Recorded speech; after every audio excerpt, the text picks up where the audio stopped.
clase.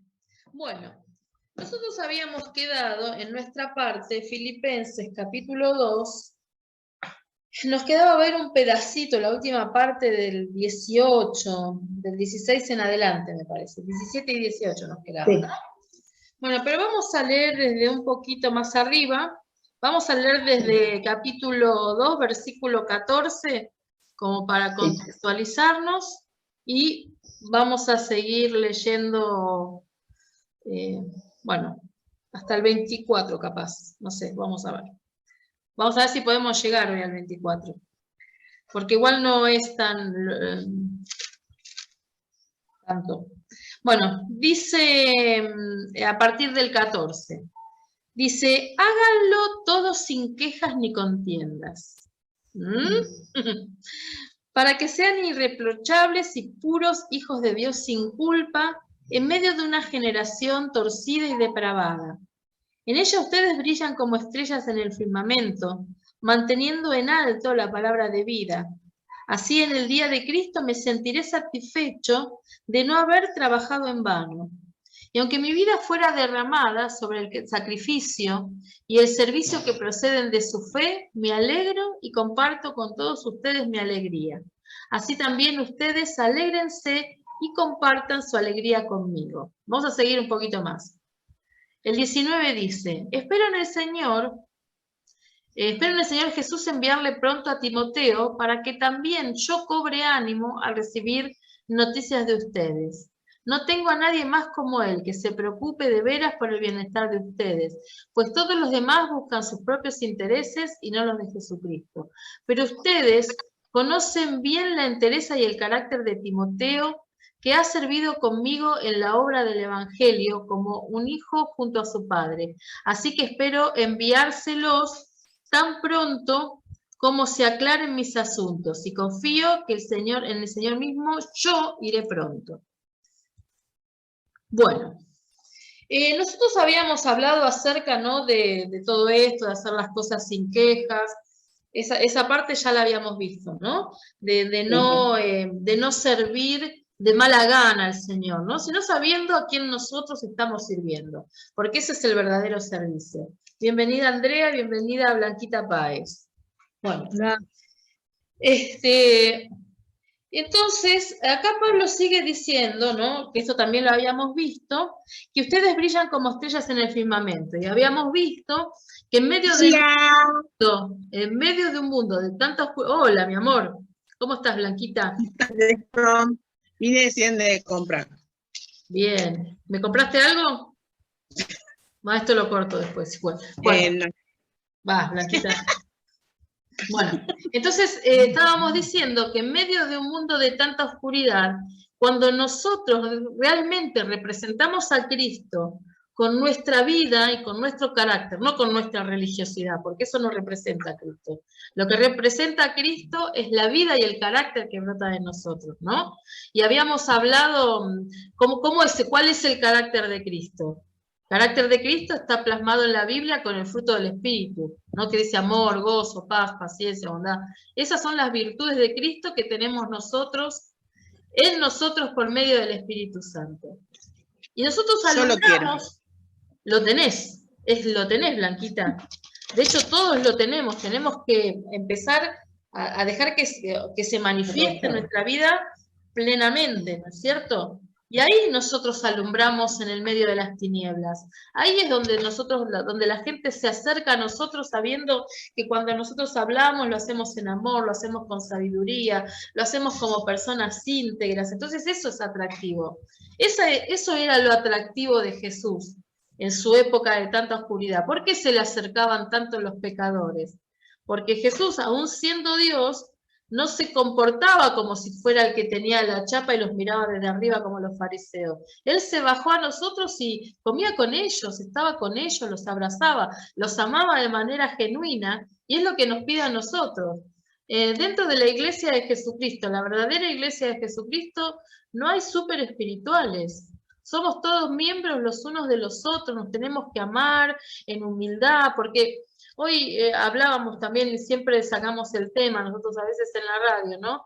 Que a veces el hecho de que Dios nos entregue dones a nosotros nos creemos que los dones son nuestros y que somos súper espirituales porque tenemos dones, y los dones son regalos, son cosas de Dios que sirven para la edificación de la iglesia, no son míos los dones.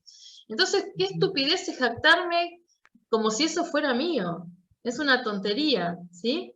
Entonces, nosotros tenemos que aprender, somos iguales a los demás, porque somos humanos como los demás, con debilidades como los demás, por más que tengamos dones, ninguno, nadie, si alguien dice que está superado, miente, porque todos luchamos en contra de algo, porque somos humanos, ¿no? Entonces, no es hablar desde la superación, sino que tenemos que abrazar al otro desde el amor, no señalar al que no tiene a Cristo, sino de alguna manera comprender, qué sé yo, nosotros sabemos, hay una persona que es agresiva, que está mal, es una persona que sufre, es una persona que le ha pasado algo. No significa que nos tengamos que bancar todos los dardos que esa persona te tira, pero sí nosotros comprender, orar, no señalar, no buscarle, ¿viste? Si te tiran, no buscarle el lío, porque no vale la pena, porque es una persona que tiene necesidades, y orar por esa persona. Tal vez nosotros ni siquiera seamos los que vamos a atraer a esa persona a Cristo, pero las oraciones nunca caen en saco roto. Entonces tal vez Dios lo rodea de otra persona para que esa persona sea alcanzada. Y de esto se trata la vida cristiana, de esto se trata de brillar. En medio de la oscuridad, nosotros que abracemos la justicia, que hablemos verdad, que no seamos chantas, ¿no? Que seamos personas realmente íntegras y sencillas sobre todo, ¿no? En un mundo tan complicado, la sencillez atrae mucho. Jesús atraía con su sencillez. No era voltero ni tenía historia. Era hermoso estar con él. Y te decía lo que te tenía que decir también. Que también eso es chocante para el orgulloso, pero es tan sanador si vos escuchás. No estoy diciendo que nosotros hablemos de manera brutal con la gente, pero a veces hay que decir en amor verdades bien dichas, en amor siempre son las verdades, ¿no? Para construir al otro. Y de eso se trata brillar, ¿no? En la oscuridad que es el mundo. Entonces el 16 decía, manteniendo en alto la palabra de vida, o sea, el estandarte que nosotros tenemos que levantar en alto es el Evangelio de Dios, que no solamente debe ser predicado, sino, como decíamos, tiene que ser vivido.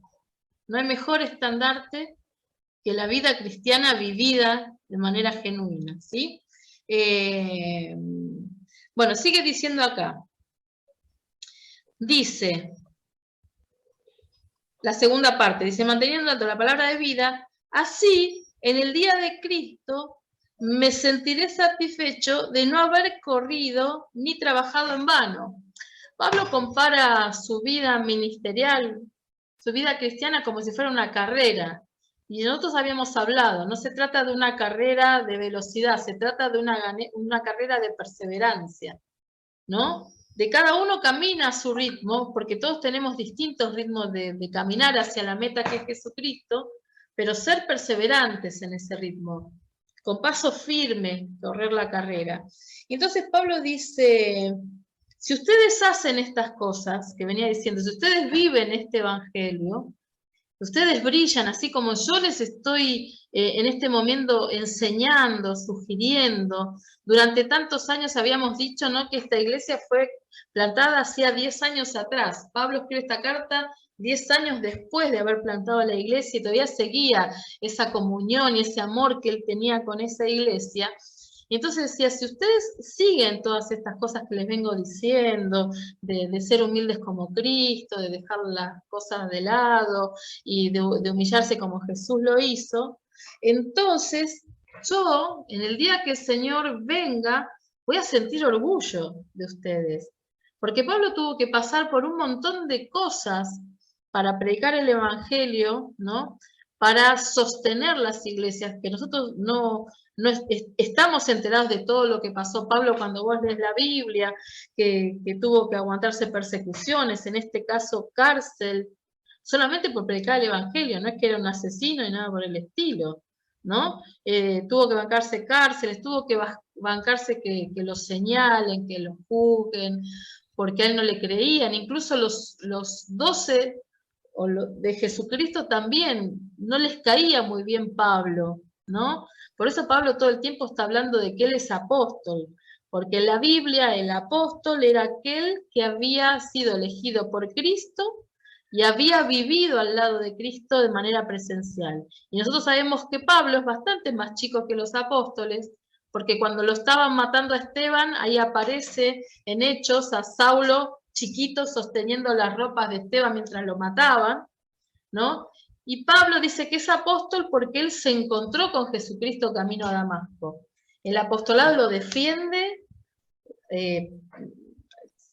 así de manera férrea, porque él dice, sí, yo sí estuve con Jesucristo. Y él inmediatamente conoció al Señor, se humilló y empezó a prepararse para servir.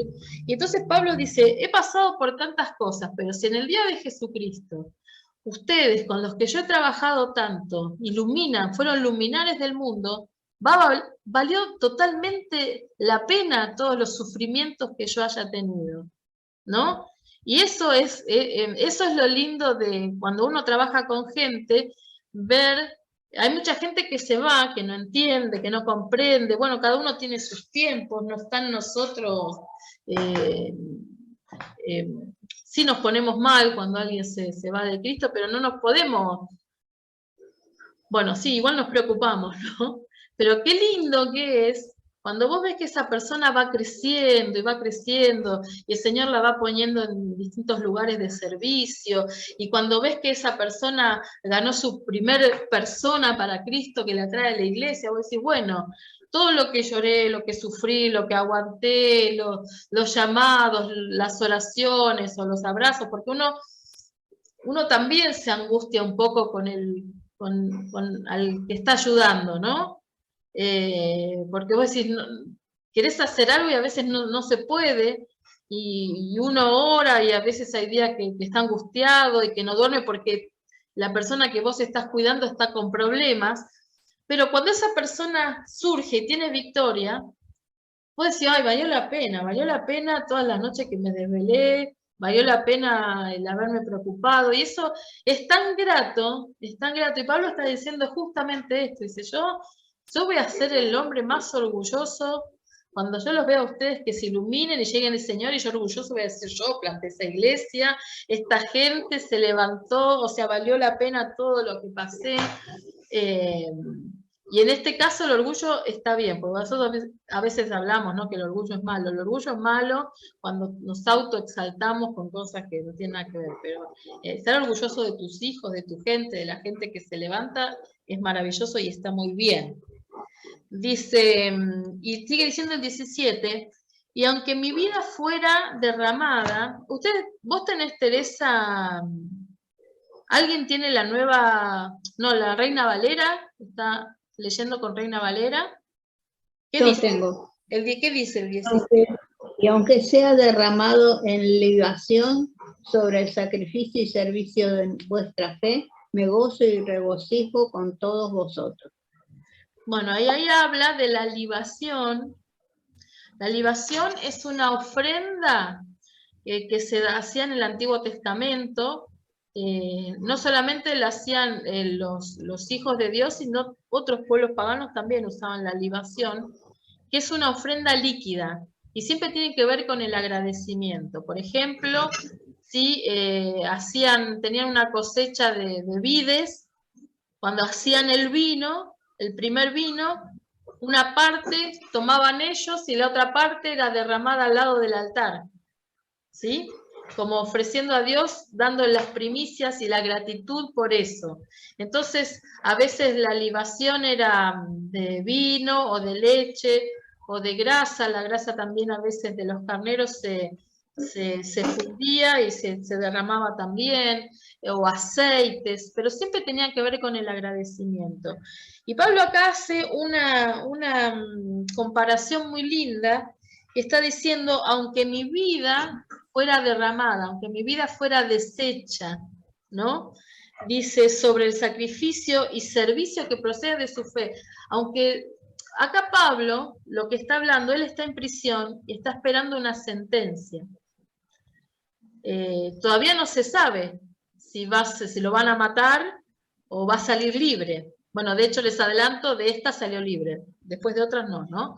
Entonces Pablo dice, bueno, si yo tengo que morir ahora por haber predicado el Evangelio y tengo que ser derramado en sacrificio, o sea que mi sangre tiene que ser derramada por la obra de Cristo y por ustedes, ¿no? Porque acá habla, dice, sobre el sacrificio, dice, y servicio que procede de la fe de los filipenses.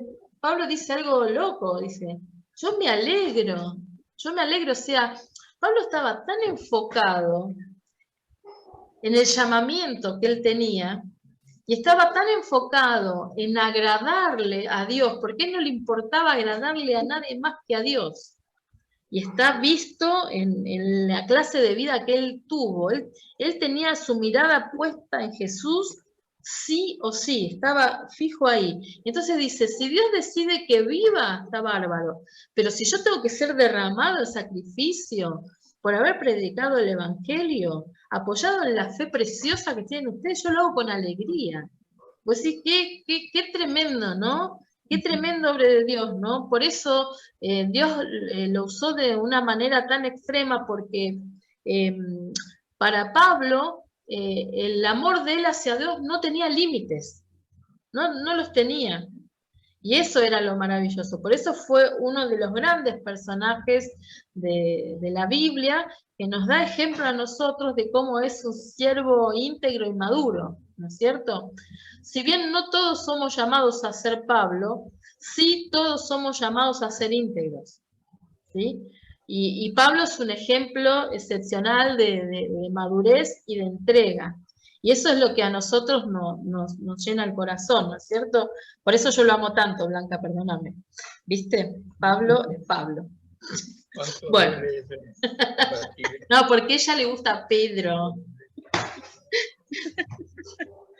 No, pero Pablo me fascina, ¿no?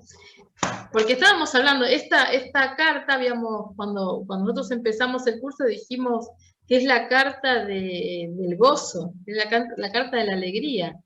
Un tipo que está a punto de ser sentenciado dice más que ninguna otra carta que él está alegre, que está contento, que nos tenemos que alegrar, que hasta para él morir es una alegría. O sea, estaba en otro nivel el tipo. El tipo ya estaba en otro estadio, no estaba en la pavada, él estaba metido en Jesús y lo que él tenía que hacer, que era edificar el reino. Y hablar de Cristo donde fuera, donde estuviera, aunque le pegara, no le importaba nada. Y eso lo hacía peligroso, ¿no? Para el reino de las tinieblas no hay nada más peligroso que un cristiano comprometido. Porque vos abrís, un cristiano comprometido abre la boca y los demonios tienen que retroceder. Porque el Cristo que está con ellos lo respalda. ¿Entendés? Y eso pasaba. Ay, animales. Entonces, en el versículo 18, a veces se me va acá. Bueno, Pablo estaba dispuesto a su propio derramamiento.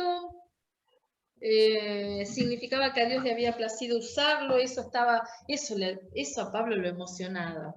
Saber que Dios lo usaba a él. Le llenaba el corazón, ¿no? Entonces, la alegría de Pablo era muy espiritual, Era algo que venía, era mucho más allá de las circunstancias de lo que le estaba pasando alrededor. Venía directamente del cielo, ¿entendés? La alegría de Pablo venía directamente del Espíritu Santo, una alegría que venía directamente del corazón de Dios, ¿no? Y eso es lo que lo hacía tan poderoso y tan invencible, ¿no es cierto? Bueno, significaba que Dios le había placido usarlo para llevar a los filipenses a la meta de una vida totalmente entregada. Qué lindo, ¿no? Qué lindo que vos te esfuerces y vos decís, sí, mirá, también tiene una vida reentregada. Qué bueno. O sea, a uno, al menos a mí me pasa que cuando yo veo que hay personas que las vi llegar a la iglesia y que de alguna manera porque pasaron por varias manos, distintos líderes, pero también yo colaboré en esa parte, o sea, Dios me usó para esa parte, y veo que esas personas se levantan y que son mis consiervas, muchas son mis conservas. A mí me llena más de fe y me desafía a ir también un poco más arriba. Eso está bueno, ¿no? Porque uno termina sintiendo admiración por el otro, como decir, yo conozco la vida que tuve, mirá cómo está, cómo se levanta, cómo sigue. Y entonces a mí eso también me impulsa a seguir a mí y también a admirar a esa persona. No perdamos la capacidad de admirar a nuestro hermano. Qué tonto es ponerse celoso porque al otro lo levantan y a mí no. Es una estupidez, una niñería total. Y admira a tu hermano. Tenelo, como decía Pablo, yo me tengo en poco a mí y tengo mucho al otro. Ese era el secreto de la vida de Pablo, ¿no? Poner al otro en un lugar de privilegio y admirarlo y decir, yo voy a copiarme eso bueno que el otro tiene, ¿sí? Sobre todo si representa a Cristo, obviamente. Bueno, dice Pablo aún desde la cárcel, bueno, esto también es muy importante, la pastoral de Pablo era también súper entregada, porque estamos viendo a un hombre que él está a punto de morir, pero no se está fijando que tal vez lo pueden sentenciar a muerte. Él se está fijando cómo van a estar los chicos allá, en Filipos, ¿sí? Él desde la cárcel cuida de forma magistral el terreno espiritual de la gente que él levantó. Eso también nos da a nosotros la pauta de cómo tenemos que ser nosotros como líderes, aunque no estés levantado como líder oficial. Mira, la palabra líder me tiene podrida, la odio ya, ¿no? En serio me cansa. Aunque no estés levantado de manera oficial teniendo una célula, de cualquier manera vos liderás un montón de áreas de tu vida. Bueno, entonces,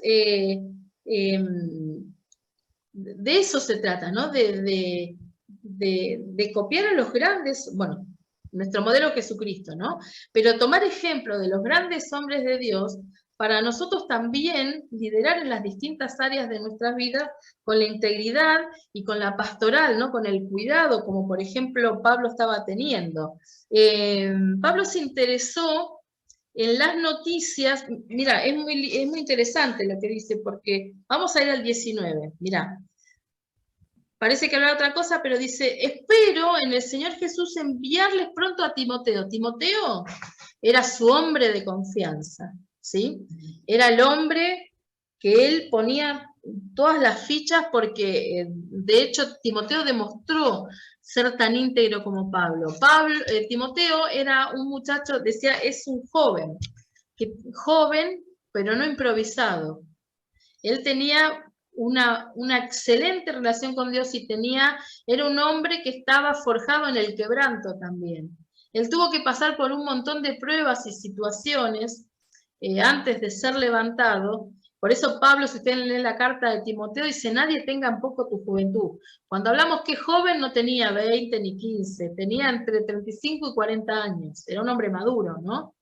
Pero dada la situación de esa época, donde todos los grandes maestros eran más ancianos, ¿no? Por la sabiduría, de cualquier manera, este muchacho Timoteo no carecía para nada de sabiduría. Era un tipo muy sabio, era un tipo que trabajaba a la par de Pablo y que también, así como Pablo, estaba dispuesto a todo, ¿no? Por eso Pablo dice, mira, que nadie tenga en poco tu juventud.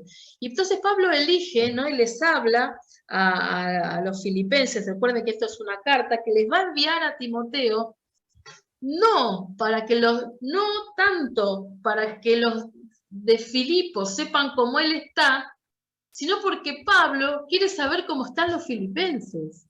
Él aún se sigue interesando por ellos. O sea, no está dando lástima. Ahí yo que estoy en la cárcel. No, yo quiero saber cómo van sus cosas. Quiero estar ahí. Habla de situaciones que él conoce, problemas, que decía de estas dos mujeres que se estaban ahí medias peleando. Pablo, en medio de la cárcel, está atento a eso también. A poder seguir pastoreando incluso por medio de cartas, ¿sí? Entonces, bueno, a Pablo le interesó tener noticias, aunque pronto posiblemente a él lo estaban sentenciando, como leímos recién en el versículo 17, que él no tenía problema de morirse, dice. Y dice, y espero enviar a Timoteo para que vuelva y le traiga noticias de los hermanos de Filipo, ¿no? Que tanto amaba.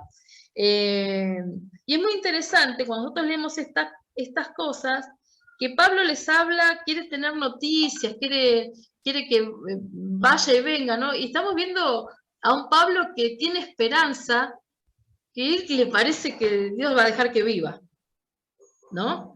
Él tiene esperanza de volver a verlos. Entonces, él no se para en el medio de la melancolía que puede tener una sentencia, sino que a los filipenses incluso le da esperanza, seguro que los voy a ir a ver. Quédese tranquilo que seguramente Dios va a querer que yo vaya y los vea, ¿no? Entonces, a veces la esperanza y estas cosas son tan contagiosas, una actitud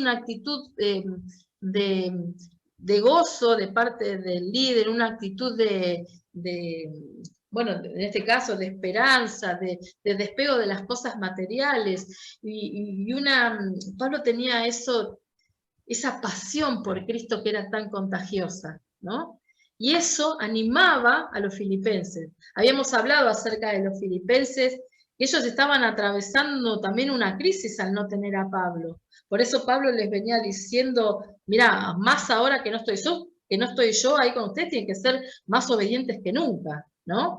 Porque Pablo ahí estaba forjando el carácter de ellos. Bueno, entonces en Pablo predomina, ¿no?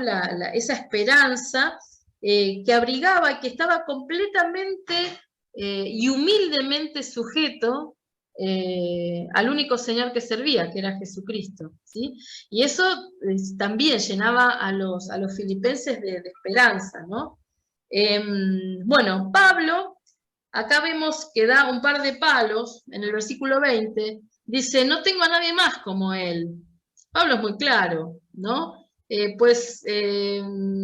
Dice que se preocupe verdaderamente por el bienestar de ustedes, pues todos los demás buscan sus propios intereses y no los de Jesucristo. No tenía pelos en la lengua este muchacho, si bien no da nombres, que es muy sabio no dar nombres, aún así destaca el carácter, el carácter tan parecido a Cristo que tiene Timoteo, ¿no es cierto? Porque Timoteo dice, él sí se va a preocupar verdaderamente por ustedes.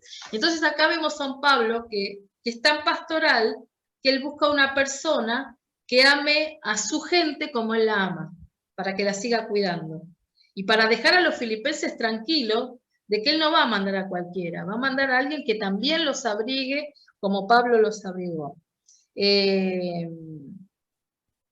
Bueno, y acá destacan, bueno, que Timoteo era de su confianza. Bueno, después de este paréntesis de hablar de Timoteo, en el 22 dice, pero ustedes conocen bien la entereza y carácter de Timoteo, que ha servido conmigo en la obra del Evangelio como un hijo junto a su padre. Acá vemos que lo destaca como si fuera su propio hijo. De hecho, es su hijo espiritual, Timoteo, ¿no? Pero lo destaca esa paternidad que tienen, esa cercanía que ellos dos tienen, y dice en el 23, así que espero enviárselos pronto, como se aclaren mis asuntos, y acá vemos otra vez a Pablo confiado, dice, y yo confío en el Señor que yo mismo voy a ir pronto a verlos.